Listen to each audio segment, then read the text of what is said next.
Points came so easily for the Mavericks in their series against the Clippers until suddenly they didn't, a torrent of offense reduced to a trickle.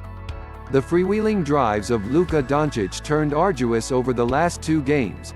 The first-round series may have swung with the neck strain Doncic suffered Friday night during Game 3, as since we've seen the joy of his do-it-all game come out only through gritted teeth. Without the fullest effect of his creativity and vision, Dallas pinned its scoring hopes to a streaky supporting cast in the midst of a jarring and dramatic correction. In the first 3 games of the series, the Mavericks stayed one step ahead of every Clipper adjustment by moving the ball and hitting 50.5% of their shots from beyond the arc. In Game 4, they made just 16.7%, erasing any hope of a comeback in what would be a 106-81 defeat, knotting the series at 2 games apiece. That performance registers as one of the worst offensive showings of the Mavericks season, and one of the least productive of any team in the playoffs thus far. More harrowing, however, is the reality that all those missed jumpers might not have mattered, and that Doncic's injury might have kept Dallas only from losing by a slightly narrower margin. While the Mavericks ebbed and flowed with their perimeter shooting, the Clippers dominated with the clarity of a team that has begun to realize the extent of its advantage. One of Rick Carlisle's greatest strengths as a coach is his ability to close the gap on more talented teams by disguising his roster's limitations, but even the most clever misdirection can get you only so far.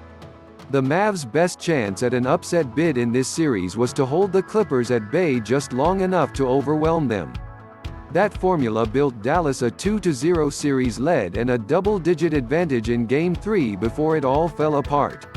The most obvious change by the Clippers was the decision to start smaller and move Ivica Zubac, whom Doncic has tortured at every opportunity, to the bench. But the most meaningful change was a matter of disposition. Kawhi Leonard and Paul George have scored well throughout this series, but in Game 4 they attacked as if their assigned defenders didn't exist, generating whatever shots they liked and compromising the Mavericks' objectives at every turn. During the regular season, Dallas had one of the best defenses in the league against top 10 offenses, a testament to the habits fortified through its midseason reversal. But what works broadly can still fail in the harsh lights of specificity. Dorian Finney-Smith is a good, hard-working defender on balance, but he looks completely out of sorts trying to contain George. Maxi Kleber is a mobile big with great defensive range, but he's tasked with one of the league's most unforgiving matchups in Leonard.